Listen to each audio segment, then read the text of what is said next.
студиото со вас, Славица Арсова. Добар ден и добре дојдовте. На почеток гледаме кои настани го одбележаа денот. Милиарди британски фунти за македонската железница. Коридорот 10 добива 2 нови пруги, брзи возови и директна врска со аеродромот.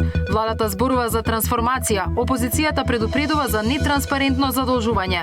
Кој ќе го чува денарот? Претседателката се уште без одлука. Тројца кандидати во игра за гувернерската фотелја. Дел му го вртат грбот, а дел го следат. Превирања во алијанса по оставката на Таравари. Вечерва или утре средба со Филипче. Вандализиран меморијалот за 5 жртви од Штип во трагедијата во Пулс. Од утре евалуација на сите повредени. По цела деценија почнува употребата на електронски талки со кои затвореници ќе може да издржуваат казна дома. По овие вести во живо за првите проекти кои ќе бидат финансирани со парите од британскиот заем. Останете со нас, почнуваме со вести.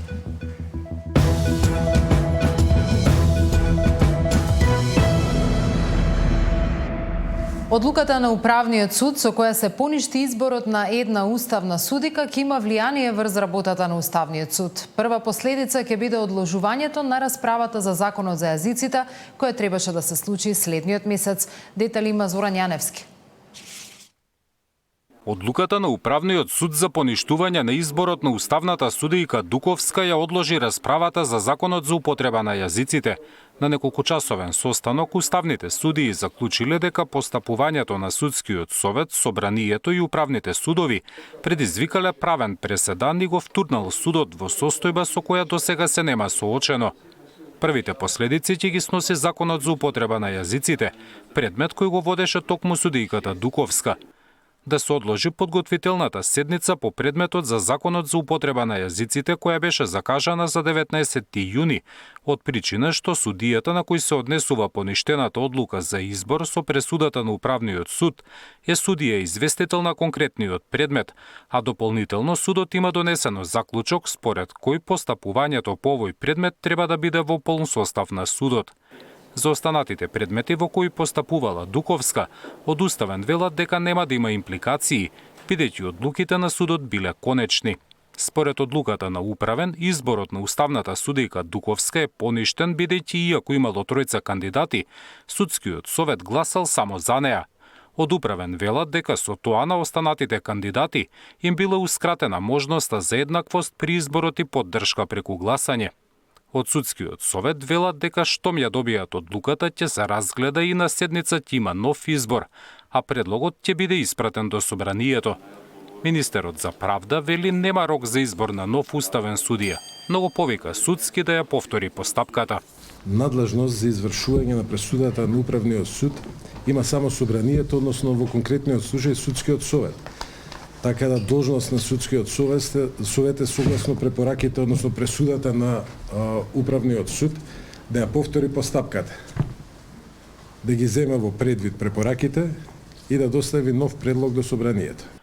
Одлуката за поништување на изборот на Дуковска следи откако нејзината против кандидатка Антоанета Димовска ја оспори постапката пред Управниот суд. Подоцна Димовска беше избрана за член на судски совет. Зоран Јаневски, Сител телевизија. Кој ќе го чува денарот? Одлуката се уште се крчка во кабинетот на претседателката Силјановска Давкова. Таа побара уште неколку дена за да одлучи кој од тројцата кандидати, Ставревски, Славевски или Бежовска, ќе го предложи за нов гувернер на Народната банка. Мандатот на актуелната гувернерка истекува утре, но таа останува на функција сето дека не се избере наследник. СДСМ сама обвинува за политички притисоци, владата пак демантира несогласување. Наташа Мерсовска. Претседателката Давкова се уште размислува кој да предложи за нов гувернер на Централната банка. Побарал уште 2-3 дена пред да донесе конечна одлука. Вчера разговарала со тројцата кандидати – Ставревски, Славевски и Бежовска. Вели дека сите се исклучителни и кој да предложи уверува дека ќе биде извонреден гувернер. Деновиве ќе го поднесам предлогот. Причината е мојот долг, плоден разговор со тројцата потенцијални кандидати. Сите се извонредни. Ме запознаа со она што го правеле во животот, со биографиите, дополнително ќе ги достават. Кога разговарате со секој од нив повеќе од час и половина, во голема дилема сте. Затоа јас ги информирав и нив, а и јавноста, а и собранието дека после дополнителни консултации ќе го поднесам конечниот предлог. Мандатот на актуелната гувернерка истекува утре, но Законот за Народна банка предвидува таа да остане на функцијата се до изборот на нов. Бежовска не сакаше да открие дали очекува уште еден мандат. Сепак во оваа фаза би се воздржала. Тука сме, знаете, отворени сме за соработка како Централна банка. Ке има можност, ке има прилика, ке се видиме и ке позборуваме за сите прашања кои што ги имат.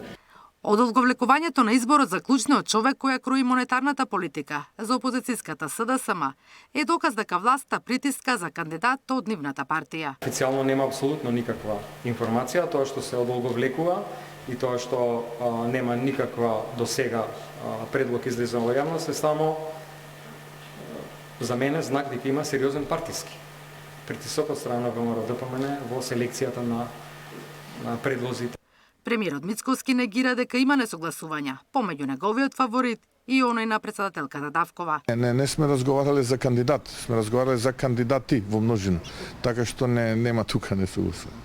Мандатот на гувернерот на Народната банка трае 7 години, со можност за уште еден реизбор. Ја има клучната улога да ја чува стабилноста на денарот и банкарскиот сектор. Законот бара гувернерот да биде независен, односно да не е член на политичка партија или синдикат, како и да нема собственост на капитал во финансиска институција. Наташа Мерсовска, Сител телевизија. Милиарди британски фунти за македонската железница. Коридорот 10 добива 2 нови пруги, брзи возови и директна врска со аеродромот. Владата зборува за трансформација, опозицијата предупредува за нетранспарентно задолжување. Дел му го вртат грбот, а дел го следат. Превирање во алијанса по оставката на Таравари. Вечерва или утре средба со Филипча.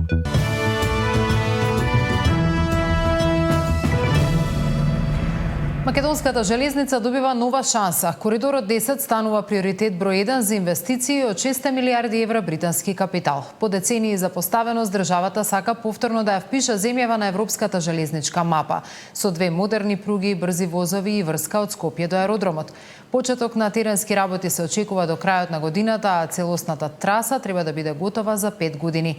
Паралелно ќе се реконструира и централната железничка станица во главниот град. Детали за проектот има Даниел Василев. Даниел, што се знае досега? Цаци, нова денеска пресконференција на првиот човек на железници инфраструктура е практично потврда на оној впечаток од заедничката пресконференција на премиерот Мицкоски и британскиот амбасадор во земјава, дека коридорот 10, односно железничкиот сообраќај на коридорот 10 ќе биде приоритет за инвестирање во овие британски 6 милиарди евра. Според најавите кои што ги добивме од првиот човек на македонски железници инфраструктура, на трасата ќе се гради нова пруга, а откако ќе биде таа изградена ќе се реконструира и старата за да се постигнат онаа планирана брзина од 160 км на час за патничкиот и 120 км на час за карго транспортот. Меѓу другото ќе се поврзе и Скопскиот аеродром со железничката станица во Скопје, а паралелно со овој процес планот е да биде реконструирана и самата централна железничка станица. Сите детали од пресконференцијата на директорот на Македонски железници инфраструктура Синиша Ивановски ги гледаме во продолжение. Коридорот 10 станува приоритет број 1 за инвестирање на британските 6 милиарди евра од стратешкото партнерство. По 30 години девастирање на македонската железница, сега државата сака повторно Македонија да ја впише на европската железничка мапа. Првиот човек на железници инфраструктура вели дека на трасата од Табановце кон Богородица ќе има 2 пруги. Прво ќе се гради нова, а потоа ќе се реконструира постоечката за да се постигнат планираните 160 км на час за патничкиот и 120 км на час за карго транспортот. И за двете пруги ќе се трудиме секаде каде што има кривини, согласно можностите, максимално да се исправат и да се намали должината на пругата. Од голема важност е што при целата градежна активност ќе биде офатена изградбата на пругата со која што ќе се поврзе железничка станица во Скопје со аеродромот во Петровец. Планот на државата е целиот зафат да биде проектиран и изграден од ист изведувач. Како што кажа директорот на Железници инфраструктура, ќе бидат користени современи системи за сигнализација и контрола на сообраќајот според европските стандарди, а ќе биде намален бројот на премините за да се избегнат можни несреќи. Според сегашните најави, на есен ќе почнат подготвителните работи, а некаде кон крајот на годината, до идната пролет, да почнат и работите на терен. Целиот проект се очекува да биде готов за 5 години. Паралелно, надлежните најавуваат и реконструкција на централната железничка станица.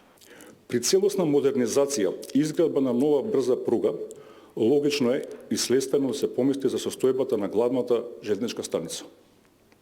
Ви информирам дека јавното предпријатие Македонски железници инфраструктура во моментов разработува проект за целосна реконструкција и модернизација на централната железничка станица во Скопје и паралелно со изградбата на брзата пруга ќе се одвива и овој процес на реконструкција на железничката станица. Прашан за плановите за коридорот 8, Ивановски вели дека желбата за поврзување со Бугарија постои на двете страни, но нема соодветен бугарски одговор во делот на работа на терен. За поврзувањето со Албанија се чека насоката од УНЕСКО за делот кај Охридското езеро, но во моментот фокусот на Тирана е поврзување со Црна Гора. Така што основен проект за тој дел би имало за најмалку 5 години од сега. Даниел Василев, Сител телевизија. 6 милиарди евра, историски заем или нетранспарентно задолжување. СДСМ ќе го поддржи договорот за стратешко партнерство со Велика Британија, но бара одговори од каде доаѓаат парите, која е каматата и зошто владата преговара директно без јавен повик. Филипче предупредува дека ќе плаќаат идните генерации, а европските грантови остануваат неискористени. Премиерот возвраќа, се работи за трансформацијски заем кој ќе донесе пруга, болници и нова инфраструктура. Договорот треба да биде официализиран до крајот на оваа недела. Договорот за стратешко партнерство со Велика Британија ќе биде поддржан од опозицијската СДСМ, но партијата на Венко Филипче како антиевропска ја смета финансиската рамка од 6 милиарди евра заем, што владата ја договорила со оваа земја. Филипче побара премиерот Мицкоски да ги открие деталите за, како што рече, историското задолжување, бидејќи парите ќе треба да ги враќаат идните генерации. Оваков начин на заем за вакви проекти дефинитивно ја белешат оваа влада како антиевропска. Огромна сума на пари, 6 милиарди евра го надминува дури и нашиот буџет. Прво прашање е кој е потеклото на парите? Дали парите се британски и директно од британската влада или станува збор за фонд кој што е лоциран во Велика Британија, а располага со пари од некоја друга земја? Второто прашање е колкава е каматата? Дали знаеме колкава е каматата, дали владата знае, дали точно знае за што се преговара во овој период? Понатаму, дали е направена споредба со некој друг извор на пари? Дали е направена споредба со Светска банка, со некои други комерцијални инвестицијски банки? За лидерот на СДСМ најспорно било тоа што се работи за заем преку договор влада со влада, како унгарскиот заем, бидејќи со тоа се намалувала транспарентноста во трошењето на парите. За него, како што рече, попатриотски е да се искористи европскиот пат и да се обезбедат грантови од Европската Унија за изградба на инфраструктура. Нелогично за Филипче и тоа што со овој заем се финансирал само коридорот 10, но не и коридорот 8. Мицкоски пак одговара дека покрај пругата Табановце-Гевгелија, клиничките болници Штип-Тето во Кичево, ќе има пари и за други проекти од транспортот, здравството и енергетиката. За премиерот нема сомнеш дека се работи за трансформационен заем кој ќе ја измени државата на подобро. Ке се мултиплицираат придобивките и јас сум убеден дека од сето ова ќе имаме навистина еден трансформационен период кога станува збор за државава, затоа што ова се трансформациони проекти кои што имаат за цел да додадат вредност не само во квалитетот на живот на граѓаните, туку и генерално во македонската економија. Сите овие параметри се преговараат, во тек се преговорите, вклучени се тимови од мојот кабинет, од Министерството за транспорт, Министерството за здравство, Министерството за финансии. Оваа недела ќе има посета на висока делегација, потпишување на влада со влада договорот во Лондон, од страна на делегација која што ќе предводи потпредседателот на влада и министер за транспорт. Така што сите овие детали ќе бидат многу скоро познати, но тоа се детали кои што ќе бидат убедливо што во овој момент Македонија како држава може да ги добие. Договорот за финансиската рамка меѓу Македонија и Велика Британија до крајот на неделава треба да биде потпишан во Лондон од страна на министерот за транспорт Николовски. Катерина Нешкова, Сител телевизија.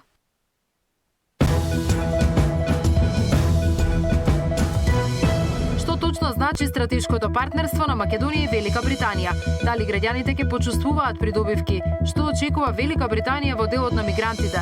Тема на денот со британскиот амбасадор Метју Лосон.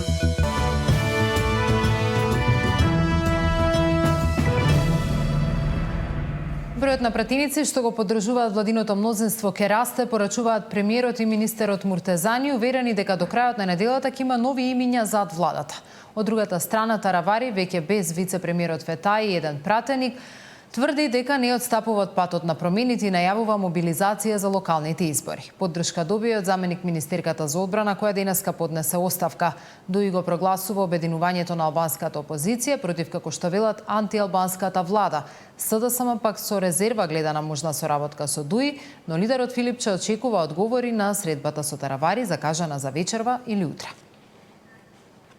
Политиката е работа на можното, вели премиерот, прашан дали во наредните денови може да се очекува пратеници на Дуи да му се приклучат на владеачкото мнозинство. Констатираше дека Таравари веќе избра страна. Тоа се двата блока кои што на овие избори ќе се спротивстават. Блокот на криминал и минатото и блокот на иднината и просперитетот на Македонија. За жал, ќе повторам, Армен Таравари одлучи да се приклучи на овој првиот блок, блокот со црни листи, со листи на санкции на политичари, криминалци и така натаму. А на страната на Таравари не се гледа голем дел од неговата партија, вели министерот за европски прашања, изразувајќи очекување дека до крајот на неделата мнозинството ќе добие нови пратеници. Па мислам дека сите овие случувања во делот од Алијансата на албанците предводена од Таравари се знак дека одлучноста на структурите таму и спремноста е многу поголема да не завршат во прегратките на Али Ахмети од калкулациите на Таравари. Според наши неофицијални информации, тие ќе продолжат. Револтот кај сите поддржувачи, симпатизери и функционери таму е многу голем, така да чекаме наредните денови. Мислам дека тој тренд ќе продолжи. Таравари за време на викендот веќе загуби еден пратеник, а збогум му каже и вице-премиерот Фетај. На социјалните мрежи тој денеска ги обвини за предавство. Патот на Арбен Џафери не минува покрај влада која што те нарекува 20%. Патот на промените не минува покрај пратеници кои ја продаваат својата позиција. Патот на достоинството не се минува со напуштање на партијата за министерско столче. На крајот на се, ке се видиме во октомври, порача Таравари. Лојална му остана заменик министерката за одбрана која денеска реши да го следи неговиот чекор и да си поднесе оставка. Иако официјално договор со Таравари нема, во Дуи веќе констатираа дека се формирал фронт против владата во кој се обединили и најголемите противници. Албанците се обединуваат. Наспроти ова антиевропски и антиалбанска влада се формира достоинствен национален и граѓански фронт кој бара еднаквост, стабилност и иднина за сите. Дури и најжестоките политички противници ги оставаат настрана разликите за да го бранат достоинството, националниот интерес и да им го обезбедат на граѓаните она што тие го бараат. Пристојна почит и европска перспектива, се вели во соопштението на Дуи. Во СДСМ веќе изразија резерви за соработката со Дуи, но лидерот Филипче очекува да ги слушне позициите на Таравари на средбата која ќе се одржи вечерва или утре. Повторно констатираше дека владината коалиција се распаѓа. Мислам дека најдобар доказ за тоа што се случува во владината коалиција и тоа генерално што се случува во државата е тоа што владината коалиција практично се распаѓа. Нецела година дена после формирањето, коалициони партнери заменуваат. Таравари беше еден клучен фактор од албанскиот блок кој што се приклучи на ова влада. Ако сите пратеници ги задржат своите позиции, Таравари ќе има 4 гласа во собранието. Александар Спасовски, Сител телевизија. Трката за локалните избори почнува. Партиите влегуваат во финална фаза на подготовки, а во следните 10 дена ќе бидат познати најголемиот дел од кандидатите. И ВМРО ДПМН и СДСМ најавуваат состаноци на највисоките органи до крајот на месецот. Мицкоски прогнозира убедлива победа и целосно бришење на СДСМ од политичката карта на општините, додека Филипче возвраќа, граѓаните ќе го кажат своето, против, како што вели, нефункционалната власт и продлабочената социјална криза. Во следните 10 дена ќе бидат познати најголем дел од кандидатите со кои партиите ќе ја бараат довербата на локалните избори. И ВМРО ДПМН и СДСМ најавуваат состаноци на највисоките партиски органи до крајот на месецот, но лидерите на двете партии се убедени во победа. Мицкоски, кој вчера најави структурни промени во партијата, денеска вели дека сите анкети кои ги добива прогнозираат убедлива победа на ВМРО ДПМН и бришење на СДСМ од картата на општините.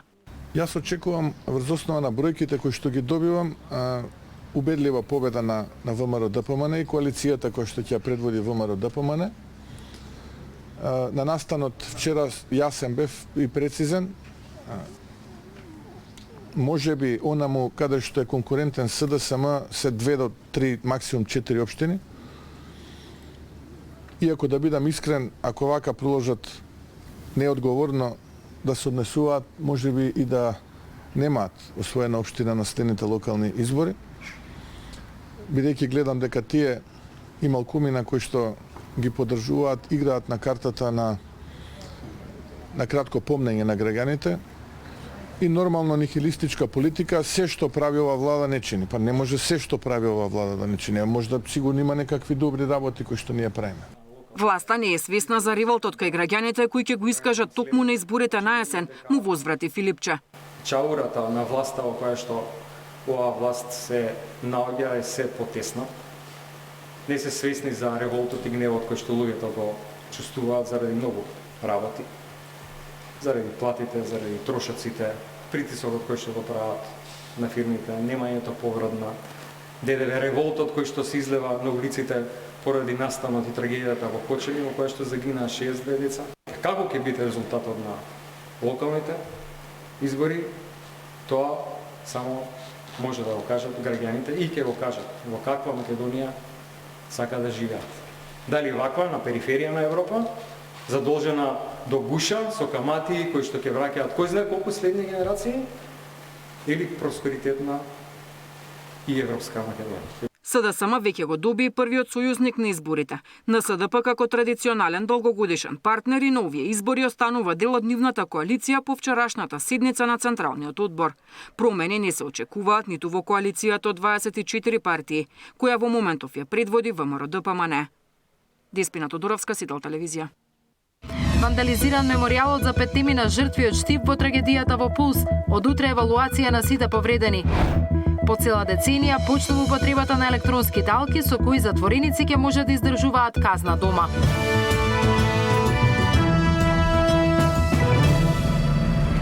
Меморијалот на Штипскиот плоштад, поставен во чест на 5 на млади штипјани кои ги загубија животите во трагедијата во дискотеката Пулс, е вандализиран. Искршени се сликите и запален е дел од поставените цвеќиња и свеќи. Настанот не бил пријавен во полиција, од МВР велат дека немаат службена евиденција за ваков инцидент. Граѓани и роднини на жртвите со револт реагираат на могот. Вандализам или уште поточно, грозоморен и нечовечки чин на Штипскиот плоштад Слобода. Искршени се фотографиите од 5 штипјани кои загинаа во дискотеката Пулс во Кочани, а кои представуваа нем сведок за трагичниот настан од невидени размери. Фотографиите ги доставија роднини на починатите, кои утринава забележале дека сликите се искршени и расфрлани. Од СВР Штип информираат дека за сега не можат да интервенираат и да спроведат истрага против непознатиот сторител или сторители, бидејќи до нив не е доставена пријава. Во пожарот во Кочанската дискотека животот го загубија Филип Ивановски, Александар Коларов, Филип Стефановски, Александар Ефремов и Дамјан Таневски. Фотографиите беа поставени веднаш по трагедијата во која загинаа 62 лица, за да можат штипјани да оддадат почит на прерано згастатите млади животи. За Сител, Трајан Ристовски. Сите кои биле присутни во Кочанската дискотека Пулс на 16 март, вечерта кога избувна трагичниот пожар, се повикани во следните 4 дена да се јават на здравствена евалуација во општата болница во Кочани. Тимот Тимот специјалисти од скопските клиники повторно ќе утврдува состојбата на сите кои беа повредени во трагедијата во Кочани. Од утре па до крајот на неделата во Кочанската болница докторите ќе прават поединечна евалуација на оние кои биле хоспитализирани во странство, но и лицата што беа лекувани во македонските болници, пошто ќе знаат дали некој има дополнителна потреба од рехабилитација или ортопедски помагала. Ќе го поканиме тимот од Израел, кој беше тука на почетокот на трагедијата, да го даде и своето мислење за понатамошната грижа за овие пациенти. И уште еднаш да подсетам, протоколот предвидува сите повредени да се вратат во болницата од која се испратени на лекување во странство. На физикална терапија во болницата во Кочани во моментот одат 40 од повредените. И за сега не се знае колку ќе трае тој процес. Но оваа установа беше заборавена од властите и по оваа трагедија излегоа на површина немањето на медицински персонал, опрема и фактот дека со децении никој не мрднал со прст за инфраструктурниот изглед. Секако дека е план да се изврши одредени реконструкции не само на таа болница, туку на повеќе други болници во Република Македонија, затоа што во изминатиот период ниедна од здравствените установи не била чепната не само во поглед на инфраструктура, туку и во поглед и на опрема и во поглед на кадар. Моментално во Кочанската болница тоа што фали го надополнуваме од клинички центар од Скопје и од Коза. И после 2 месеци од трагедијата 18 пациенти се уште се на болнички третман, од кои 11 се во странство. Според лекарите тие имале посериозни повреди и ќе треба подолго време за нивно закрепнување. Пластична хирургија сега кај тие што се веќе заздравените, правиме и PRP на тие делови кои што се заздравени, кај што има нежна млада кожа, за неизина побрзо, да кажам, заздравување и да немаат поголеми лузни. Значи, плазма богата со тромбоцити. Во трагедијата на 16 март 62 лица ги загубија животите, а околу 200 беа повредени, од кои 115 беа испратени на лекување во странство. Сања Димитровска, Сител телевизија. По една деценија чекање, електронските алки конечно во функција. Наместо задрешетки, дел затвореници ќе ја издржуваат казната дома по 24-часовен надзор. Првите алки ќе ги носат стари и болни осуденици, трудници и лица со инвалидитет, најавуваат надлежните, освен што ќе придонесе за подобра ресоциализација и намалување на пренатрупаноста, државата ќе заштеди и од буџетот. Секој затвореник чини 2000 денари дневно. Составање во функција на електронските алки за следење управата за извршување санкции ќе го намалува бројот на затвореници. Според анализите, досега 60 затвореници ги исполнуваат условите, а предност имаат стари и изнемоштени лица, бремени жени или мајки со мали деца, тешко болни и лица со инвалидитет. Директорот Пандов, кој прв ја тестираше алката, вели дека постојат два начини за добивање: самите затвореници преку нивните адвокати или иницијативата да биде на затворите. Конечно, после долги години ги ставаме во функција алките, односно можноста да во Македонија имаме затвореници во куќен затвор или на условен отпуст да се, со тоа што ќе имаат електронски надзор. Значи, што можат сега судовите и на ново осудени, така да речам, лица да им доделуваат алки, повторно ќе речам, и самите затвори сега можат да побараат за одредена категорија на овие категории на луѓе. За министрот за правда Филков, електронските алки не се само технолошки уреди, туку и алатка за реформа која ќе допринесе за намалување на пренатрупаноста во казнено-поправните установи. Преку нивно користење овозможуваме алтернатива на затворот, намалување на пренатрупаноста во казнено-поправните установи, подобра ресоциализација и поголема безбедност на граѓаните. Ова не е само нова техничка надградба, тоа е јасна определба дека правдата може да се спроведува со достоинство и почитување на човековите права. Со оваа мерка би сакал да ја отстраниме црната дамка која што досека беше фрлена на изречените мерки куќен притвор. Според надлежните, ако сега еден затвореник ја чини државата 2000 денари дневно, со користење на електронските алки значително ќе се заштеди од државниот буџет. Алките кои се поставуваат на ногата се поврзани со GPS систем и со централен софтвер за 24-часовен мониторинг. Преку нив се следи движењето на осудениците со прецизни граници за движење, а секој одстапување автоматски ќе биде евидентирано и сигнализирано. Повеќе од една деценија, околу 400 вакви уреди поради административни и технички пречки чекаат да бидат ставени во функција. Ивана Соколовиќ најдова, Сител телевизија. Во Централниот дневник, како што најавив, мој гостин ќе биде британскиот амбасадор Метју Лосон. Ќе зборуваме за новите договори за стратешко партнерство меѓу двете земји. Останете со нас, се гледаме во Централниот дневник. Пријатно!